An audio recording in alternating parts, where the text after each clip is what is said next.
nasira yung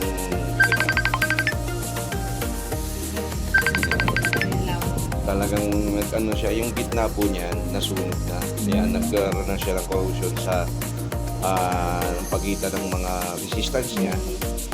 Nagkaroon siya ng ano, yung problema yung mga parts niya sa loob. Nababasa, kita niyo basang-basa pa rin hanggang ngayon. Siguro na-appesan dito o either na yan, okay na po siya, ma'am. Pag nagkaano siya, nagkakaroon siya ng F8, possible na may problema na po yung ating water level sensor.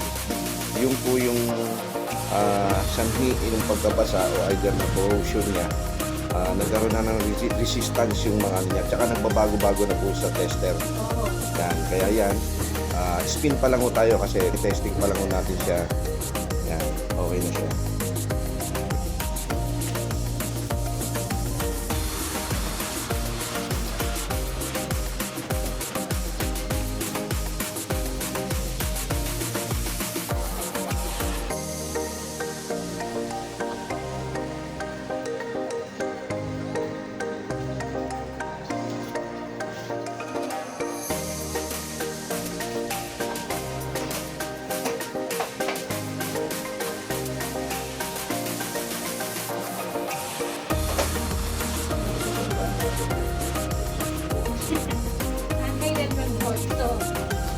Yung isang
okay.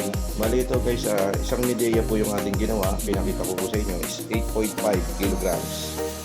Bali ang ano niya is, ito yung kanyang model is FP-90LTL085GE. Yan, napakahaba. Bali ang sakit niya is F8. Pagkasaksak mo, and then pag on mo kagad is lalabas kagad ang F8. Kahit anong pindot mo is F8 kagad. Yan, ang sintomas noon, ang sakit noon is laging nagkaka-corrosion yung either na sensor, yung pinaka-water level sensor. Nasa na po yung water level sensor? Yan, ito yung water level sensor. Okay, ngayon, lagyan natin muna sa wash. Kanina na-try na natin sa spin. Buksan natin itong tubig. And start. Lumabas po yung tubig. And may sabon na po pala yun, ma'am. E di mag-start na po kayong may lalaban kayo, sayang. Okay. Yan. Nandito tayo ngayon siyempre sa Highland 1 dito sa Barangay Palo Alto. Yan. Tinawagan po tayo ni Ma'am Lorraine Lacatan. Ayan si Sir. Yan. Shoutout kay Sir. Yan. At yan. Umaandar na po yun na naglalagay na po siya ng tubig. Pwede naman po isalin, ma'am. Para siyempre shoutout sa mga tiga Palo Alto. Yan, kay Kapitan Toto Unico. Yan, shoutout sa kanya. Then kay Ate Telma Pro. Siyempre yung ating customer na si Ate Tetet. Yan, asawa ni Edwin Hernandez. Yon, shoutout sa kanya. Kaysa siyempre ako'y nandito ngayon sa Highland. At siyempre yan si Sir Ivo Cortez Lakatan. Yan, shoutout sa kanya. And then kay Ma'am Lorraine Lakatan. Siya po yung tumatawag sa atin kagabi. Kaso nga lang sobrang busy tayo. Yan, isang Medea. Totally, ginawa na rin natin to. Totally, hindi talaga na. At ngayon, ang sakit mo is nababasa. Yan, siguro. Ito'y nabasa nitong bagyo. Nag-F8, nag-corrosion. Nagkaroon siya ng corrosion. Yan.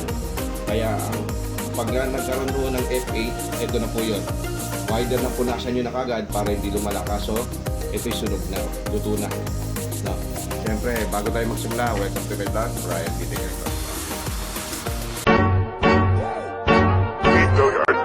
I got so motherfucking design on right now. Bring it down, bring it down, make it drop. I got 3 whole thoughts to the block.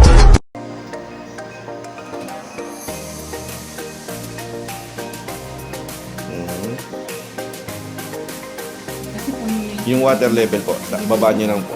O, kahit mga 5-6 lang. Ito po, yan. Okay. Yan. Okay lang po yung puno. Yan. Para malaman lang natin kung gumagana si water level sensor. Kasi siya yung magsisense para man yung program niya. Yan. Ano yan guys, nakatapos po tayo ngayon ng isang Medea. Ang sakit po niya is F8. Yan. Tatandaan po natin, ito po yung laging sanhi ng F8. Siya po yung nagsisense para gumana po yung program ng ating PCB panel board. Yan. Isang top load po siya. Yan, okay na guys. Umanda na siya. Wala na po yung F8 niya. Okay, yan guys, nakatapos po tayo ngayong araw na to dito sa Highland 1, dito sa Barangay Palo Alto. Siyempre, ako'y nagpapasalamat kay Ma'am Lorraine Lakatan. Yan po, yung Ma'am Lorraine. Thank you ma'am. At siyempre kay Sir Gibo, yung kanyang may bahay dito. Yun, okay na po yung ginawa natin. Siyempre sa mga tiga Palo Alto, yan kay Consial Manny Dinglasan, and then kay Kapitan Toto Unico, at yung ating mga kaibigan dito si Edwin Hernandez, and then si Ate Tetet, and then Ate Telma Pro. Yun, shoutout sa inyo, and then hanggang dito lang po. God bless you po. Maraming salamat po.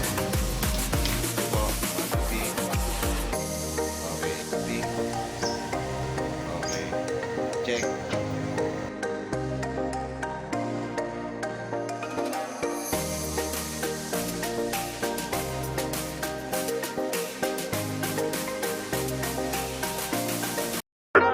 I got so motherfucking design on right now.